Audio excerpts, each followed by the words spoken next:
Merit students ని government సన్మానించింది. అంటే ఒక కాంపిటేటివ్ స్పిరిట్ మీలో తీసుకురావాలని. ఈ రోజున ఒక మహేష్ అనే కుర్రాడికి వస్తే 7 పిల్లలు IIITకి సెలెక్ట్ అయ్యారు. పెరిగింది 24-25 వచ్చేసరికి మళ్ళీ 100% ఉత్తీర్ణత వస్తే ఆ 7 13 IIITకి సెలెక్ట్ అయ్యారు.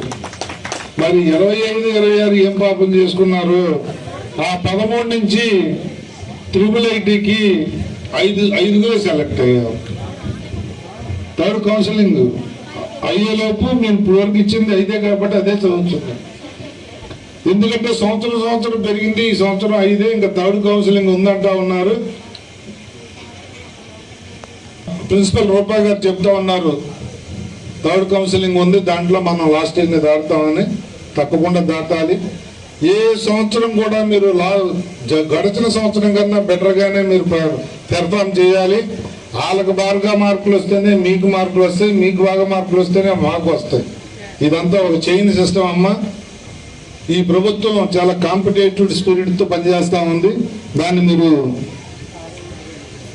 పూర్తిగా అవగాహన చేసుకుని పనిచేయాలని చెప్పి మా టీచింగ్ స్టాఫ్ను కూడా కోరుతూ, గత 3 సంవత్సరాల నుంచి నిర్వర్తిస్తున్న ఈ కార్యక్రమంలో భాగస్వాములు అవుతున్న మా పిల్లల తల్లిదండ్రులకి పేరున నా ఉదయపూర్వక నమస్కారం. ఎన్డీఏ కూటమి ఈ ప్రభుత్వం ఎంత బాధ్యత కలిగిన ప్రభుత్వం అంటే,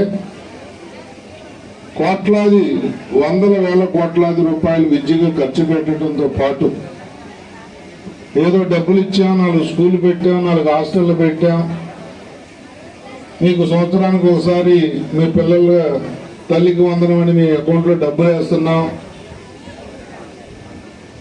గత ప్రభుత్వాల్లాగా అడ్వర్టైజ్మెంట్ బటన్ నొక్కాను అనే కార్యక్రమాలు మేము పదే చెప్పకుండా, ఈ ఇవ్వటంతో పాటు ఫెసిలిటీస్, మీ పిల్లలు బాగా చదువుతున్నారో లేరో, క్రమశిక్షణగా పెరుగుతున్నారో లేదో, తల్లిదండ్రులతో పిల్లల్ని, టీచర్స్ని, ఇలా మాలాంటి ఎమ్మెల్యేలని, పార్టీ పెద్దలు కొందరు ఇన్వాల్వ్ చేసి, స్వయంగా గౌరవ ముఖ్యమంత్రి నారా చంద్రబాబు నాయుడు గారు కూడా ఏదో జిల్లాలో ఈ కార్యక్రమంలో పాల్గొంటూ, గౌరవ విద్యాశాఖ మంత్రి గారు నారా లోకేష్ గారు ఒక చోట, మరి ఈ సంవత్సరం ఆరోగ్యం బాగోలేక పాల్గొనలేదు ఉప ముఖ్యమంత్రి పవన్ కళ్యాణ్ గారు, ఆయన కూడా 10 సంవత్సరం ఏరియా ఒక చోట పాల్గొని అన్ని శాఖల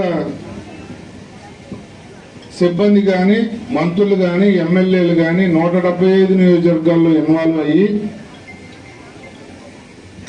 మీ పిల్లల్ని ఎలా చదువుకుంటున్నారు, తల్లిదండ్రులకు ఉన్న అనుమానాలు ఏమిటి, తల్లిదండ్రులు ఆశించేది ఏమిటి అనేది పూర్తిగా చర్చ జరిగి, మీ పిల్లలతో తల్లిదండ్రులకి సన్మానం చేయించి, అంటే ఒక మంచి సత్ప్రవర్తన పిల్లలకి ఈ వయసు నుంచే రావాలి. పిల్లలు క్రమశిక్షణతో పెరగాలి. ఇంటికి జన్మనిచ్చిన తల్లి మొదటి గురువు. ఏ బిడ్డ అయినా ముందు నేర్చుకునేది తల్లి దగ్గర.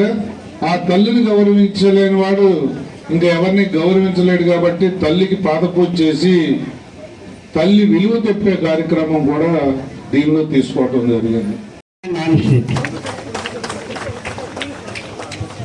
స్టాఫ్ మెంబర్స్ రావాలి. ఇన్వైట్ చేస్తున్నారు సార్, ఒకసారి మన స్కూల్కి రండి అని. సో ఆ సందర్భంగా ఈరోజు